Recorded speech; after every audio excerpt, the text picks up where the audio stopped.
For most of us, when we think about photography, danger is not one of the things that comes to mind. But for some, risk is an essential part of the job.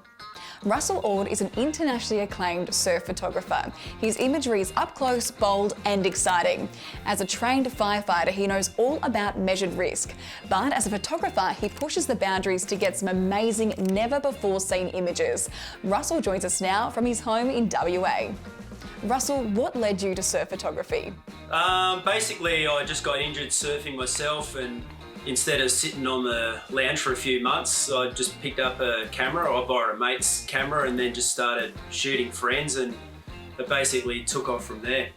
Now, as I mentioned, you are no stranger to danger. Have you ever been in a situation where you felt completely out of your comfort zone? Not really. Like, you kind of work up to situations, you expand your comfort zone. So, you know, what your comfort zone might be like 2 or 3 foot waves, mine is like 10 or 15 foot. But that's kind of expanded over the years. But I mean, even things go wrong. Last week I dislocated my shoulder surfing, and you know, probably wouldn't have been able to get in without help. So that was definitely out of my comfort zone then. You've shot dozens of covers and features for some big magazines. Do you have any favourite images that you can share with us? Yeah, I've got plenty. Well, not plenty. I've probably got a handful. And most of those images have got stories behind it on how difficult it was to take. When things are difficult and you get that one shot where it's more like a rare shot, they're the ones I kind of look back on and see effort. Now, how close were you to get this shot? A foot away from the board. And you obviously, you got to keep your wits about you, having keeping your eyes open and just making sure, you know, you're not going to get run over. A proper fin to the face. Yeah, it's easier working with surfers like this because they just hold their line. Like, they're used to working with photographers. Yeah, gorgeous. Well, let's touch on this shot here as well, because this is huge. And definitely not my type of wave. I wouldn't be jumping in there. Are you not scared at all, or there's just no fear when you're in the water?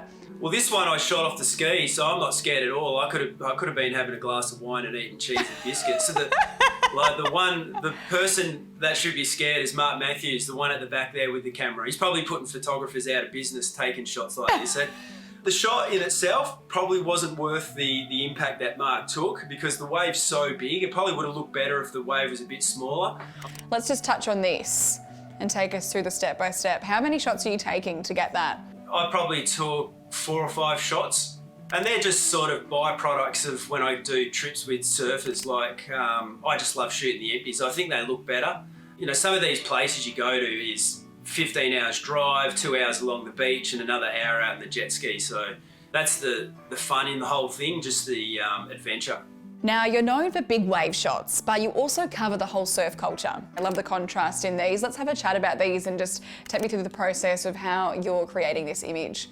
They're just spur of the moment sort of portrait shots. And when we went down to lockdown with the coronavirus, I was just thinking, you know, what else can you do?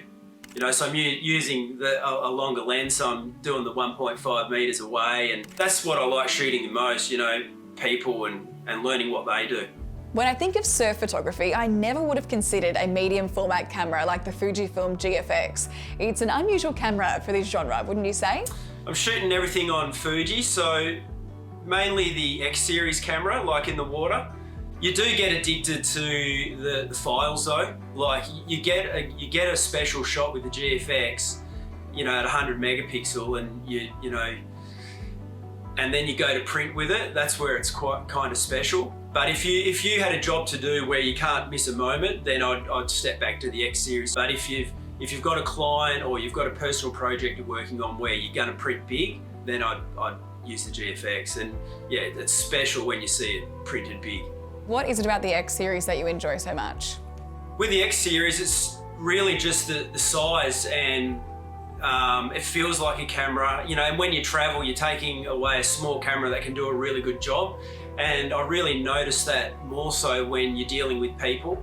Like with the X100 series, you'd go into like a shaping bay or something like that, and you just say, look, I'm just doing some practice shots, and then they'd go back to normal and they'd say, yeah, I'm ready for my photo shoot now. And you go, that's good, because I've finished, you know. It's that kind of thing where it's unobtrusive, and they do an amazing job.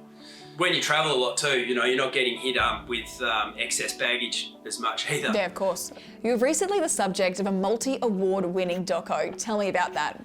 That's kind of just pure luck. Like Darren McKay, the producer, was filming on a beach years ago, and I ran into him, and he kind of we just started talking, and then he was just getting out of the mines and started filming, and he said, have you got any projects coming up? And I was kind of at that stage, I was a little bit disillusioned with my own work, so I said I was going to start pushing my own boundaries, and then he goes, oh, can I start filming it?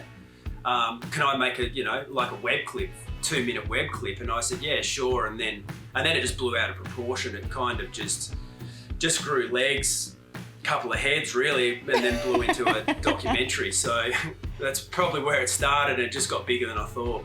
Thanks so much, Russell, for sharing with us today. If you'd like to check out more of Russell's work, head on over to russellordphoto.com.